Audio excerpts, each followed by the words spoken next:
17 сентябрга карата күндүн маанилүү жаңылыктары. Саламатсыздарбы? Орусияда рейд учурунда 500дөн ашык мигрант текшерилип, 100гө жакыны аскерге чакыруу алды. Орусиянын Красноярск шаарында базарлардын күч органдары миграциялык мыйзамдардын сакталышы боюнча ири рейд жүргүзүп, 520 кишини текшерди. Бул тууралуу шаардык тергөө комитетинин сайтында маалымдалды. Текшерилгендердин 417си чет элдиктер экени айтылат. Алардын кылмышка катыштыгы бар жогун аныктоо үчүн шилекейинин үлгү алынганы белгиленди. Красноярск шаарынын аймагында миграциялык мыйзамдарды бузуп жүргөн Өзбекстан, Азербайжан, Тажикстан жана Кыргызстандын жарандары аныкталды деп айтылат комитеттин билдирүүсүндө. Ошондой эле 92 мигранттын орус жарандыгы бар экени, бирок алар өз убагында аскердик каттоодон өтпөгөнү аныкталган. Аларга аскердик чакыруу кагазы берилди. Буга чейин мыйзам бузуулар боюнча мигранттарды административдик жана кылмыш жоопкерчилигине тартуу маселеси козголгон. Азыркы этапта кеминде 7 мигрант Орусиядан чыгарылаары айтылууда. Жапыр текшерүүлөр шаардын Совет жана Борбордук кичи райондорунда болду.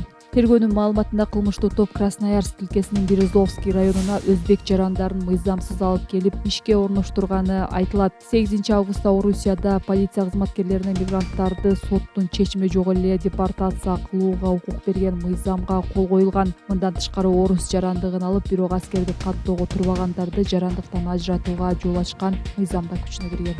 Ош селден кийин кармалган мурдагы чиновниктардын камактагы мөөнөтү узартылды. Ош шаарынын мурдагы вице-мэри Жасур Азимов, мурдагы башкы архитектору Алтын Токтошев, Ош шаардык мэриясынын муниципалдык менчик башкармалыгынын мурдагы башчысы Азимжан Семетеев жана 30 айыл өкмөтүнүн башчысы Ильяс Сансызбаевдин камактагы мөөнөтү 18 ноябрга чейин узартылды. Бул тууралуу токтомду 13 сентябрда Ош шаардык соту чыгарган. 25 июлда УКМКдан жетекчилер сел өтүүчү жерлерди менчикке мыйзамсыз берүүгө шектелип кармалганын билдиришкен.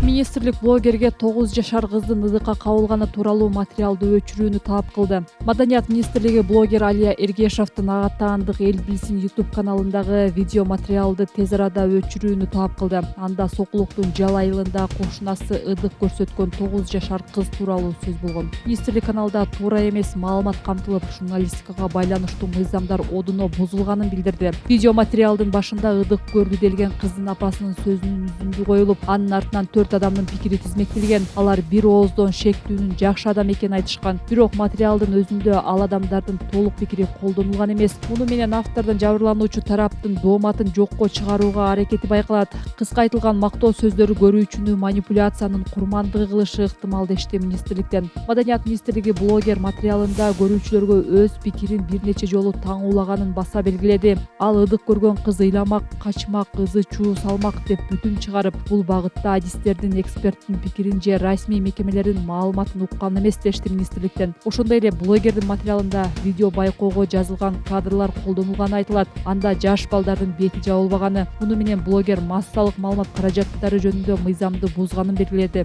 Апрелде милиция Сокулуктун Жал айылында 40 жаштагы кишини 9 жашар кызга ыдык көрсөтүүгө шектеп кармаган. Жабырлануучунун апасы шектүү кызды гараждын артына чакырып ыкылас аракеттерди жасаганын айткан. Ал Эргешовдун YouTube каналында 142 миң катталуучу бар. Ал былтыр бейбаштык беренеси боюнча козголгон кылмыш ишинин алкагында кармалган. Эргешов бул кесиптик ишмердүүлүгүнө байланыштуу экенин айткан. Кийин ал үй камагына чыккан.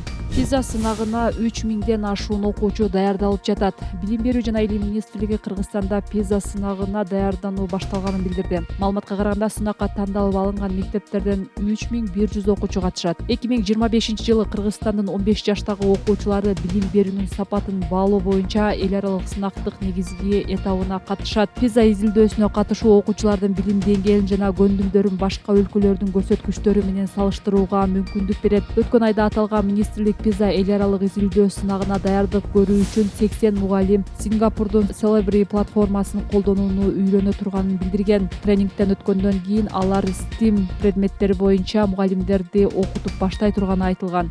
PISA мектеп окуучуларынын окуудагы жетишкендиктерин баалоочу эл аралык программа. Тест түрүндө 2000 жылдан бери 3 жылда бир өткөрүлүп келе жаткан сынакка 15 жаштагы окуучулар катыша алышат. Ага Кыргызстан 2006 жана 2009 жылдары катышып, акыркы орунду алгандан кийин катышпай келет. 2025 жылы кайрадан катышуу пландалууда.